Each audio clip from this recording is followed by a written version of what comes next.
4 फरवरी 1916 बनारस हिंदू विश्वविद्यालय के उद्घाटन समारोह में महात्मा गांधी। तो बनारस में यदि हमारे मंदिर और पूजा घर। कल शाम जब मैं विश्वनाथ जी के दर्शन के लिए गया तो मुझे ख्याल आया कि यदि कोई अजनबी इस महान मंदिर के दर्शन के लिए आए तो वो हम हिंदुओं के बारे में क्या सोचेगा। वो जरूर हमारी आलोचना करेगा। क्या ये महान मंदिर हमारे चरित्र को नहीं दर्शाता? क्या ये उचित है कि इस मंदिर तक जाने वाली गलियां इतनी गंदी हों और किसी भी तरह से इस मंदिर के चारों ओर मकान बना दिए जाएं, जहां तंग गलियों में जाना मुश्किल हो? यदि हम अपने मंदिरों में सफाई और खुली जगह नहीं रख सकते तो फिर हमारी अपनी व्यवस्था कैसी होगी? हमारा स्वराज्य कैसा होगा? क्या अंग्रेजों के जाने के बाद हमारे मंदिर पवित्रता, स्वच्छता और शांति के केंद्र बन सकेंगे? ये बातें राष्ट्रपिता महात्मा गांधी ने 1916 में अपनी बनारस यात्रा के दौरान कही थी। 100 साल से भी ज्यादा समय तक श्री काशी विश्वनाथ के दर्शन को बनारस आने वाला हर तीर्थयात्री अपने अनुभव को शब्दशः इसी तरह बता सकता था।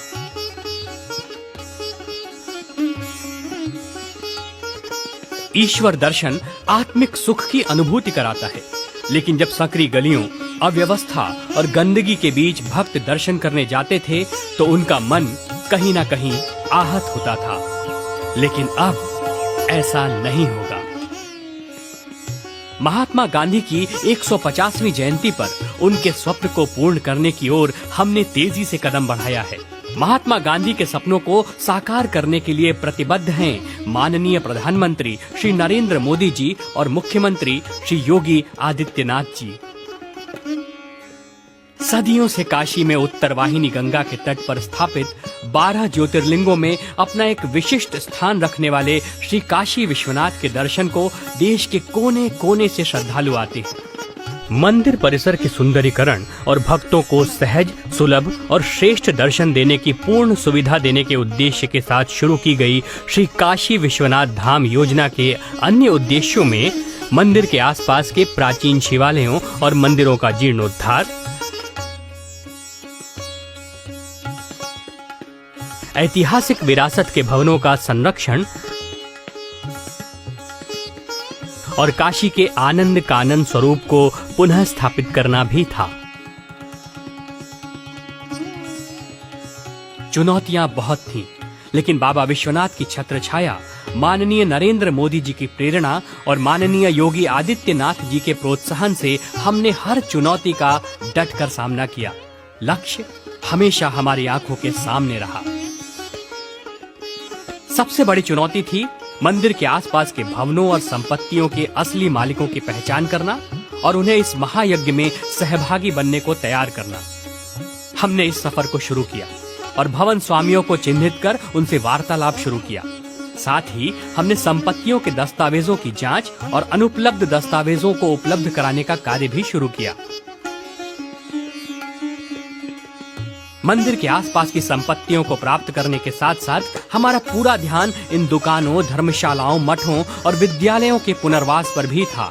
हमारा उद्देश्य बसाना था और हमने पुनर्वास के साथ साथ इन लोगों की आजीविका के लिए वैकल्पिक साधन देने की ओर भी गंभीरता से प्रयास शुरू किए। हमारे सामने कठिन समस्याएं आई। उदाहरण स्वरूप मंदिर के आसपास के एक भवन के 17 मालिक थे, जिनमें से कुछ तो देश के बाहर भी रह रहे थे। हमने देश विदेश में सबसे संपर्क कर उन्हें बनारस बुलाया और रजिस्ट्री संपन्न कराई। इस तरह की अनेक चुनौतियों के साथ साथ मंदिर के आसपास के मकानों में सालों से नगण्य किराया देकर रह रहे लोगों को हटाना, घाट पर स्थित मलिन बस्तियों को हटाना और सरकारी और सेवायित संपत्तियों को अधिग्रहित करना हमारे सामने आई कुछ प्रमुख चुनौतियों में थीं, जिन्हें हमने दूर किया। तीर्थयात्री लगातार काशी आ रहे थे और साथ ही शहर की दैनिक गति यथावत रहे और मंदिर क्षेत्र के आसपास के लोगों को कोई असुविधा ना हो, इसलिए हमारे पास कार्य करने के लिए प्रतिदिन रात्रि 11 से सुबह 3 यानी कुल 4 घंटे का ही समय होता था। इसी कार्यावधि में हमने अपने सभी संसाधन केंद्रित किए और आगे बढ़ना शुरू किया।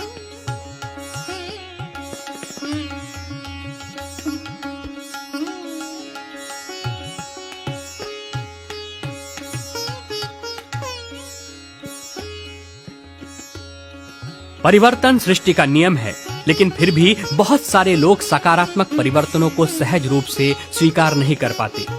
दूरदृष्टि के अभाव में स्थानीय दुकानदारों और निवासियों में से कुछ ने इस परियोजना का विरोध शुरू किया। हमने स्थानीय लोगों के पुनर्वास के लिए योजनाएं बनाई और दुकानदारों और व्यवसायियों के लिए व्यवसाय स्थल के निर्माण का विश्वास दिलाया।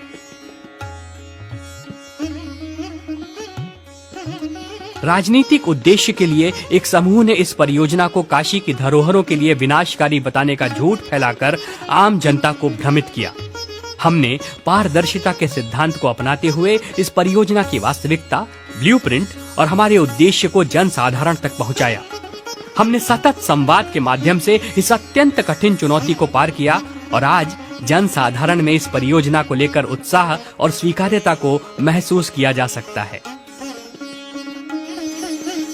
मार्च 2018 से शुरू हुई हमारी इस यात्रा में अब तक हमने लगभग 300 संपत्तियों को अर्जित किया है। मंदिर के आसपास के क्षेत्र में ध्वस्तीकरण के दौरान अनेक ऐतिहासिक और अमूल्य धरोहर मंदिरों का मिलना श्री काशी विश्वनाथ धाम योजना की सबसे बड़ी सफलताओं में एक है। ध्वस्तीकरण के दौरान हमें ऐसे अनेक पौराणिक और ऐतिहासिक महत्व के मंदिर मिले जिनको अतिक्रमित करके रखा गया था। ये मंदिर काशी की प्राचीन विरासत का हिस्सा हैं और अब ये मुक्त हैं इस अविमुक्त नगरी काशी के विश्वनाथ मंदिर क्षेत्र में।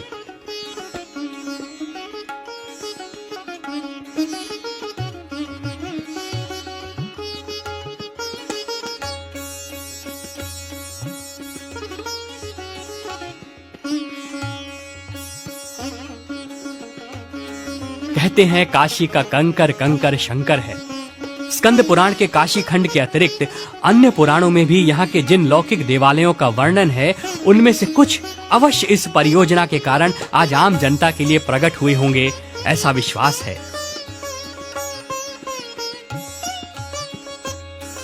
इतिहास स्वयं को दोहरा रहा है। जिस तरह गुजरात के महान सोमनाथ मंदिर को पहले रानी अहिल्याबाई ने संरक्षित किया और उसके बाद लौह पुरुष सरदार वल्लभ भाई पटेल के दृढ़ संकल्प ने उसे वर्तमान का भव्य रूप दिया, उसी तरह काशी विश्वनाथ मंदिर को भी रानी अहिल्याबाई का संरक्षण प्राप्त हुआ था और अब माननीय श्री नरेंद्र मोदी जी के दृढ़ संकल्प से वर्तमान भव्य परिसर की नींव पड़ी है।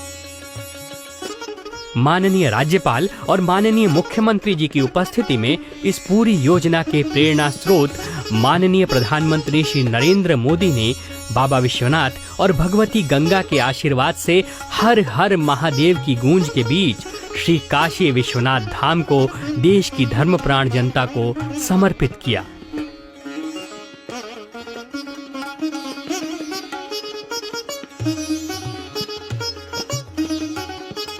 श्री काशी विश्वनाथ मंदिर को बनारस के अप्रतिम गंगा घाटों से सीधे जोड़ने के लक्ष्य को लेकर ये योजना महात्मा गांधी के स्वप्न को पूर्ण करने की ओर तेजी से कदम बढ़ा रही है।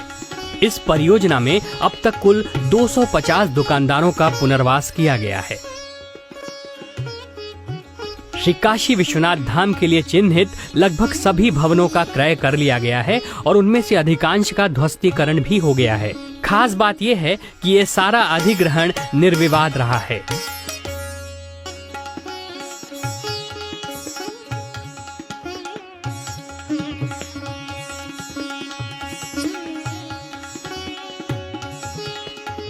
सुरम्य गंगा के तट पर श्री काशी विश्वनाथ धाम का सभी सुविधाओं से युक्त भव्य परिसर न केवल दर्शनार्थियों के लिए सुखद अनुभव लेकर आएगा, बल्कि देश की सांस्कृतिक राजधानी के गौरव को नई ऊंचाई देकर काशी से उठने वाली सांस्कृतिक चेतना को एक नया स्वर देगा।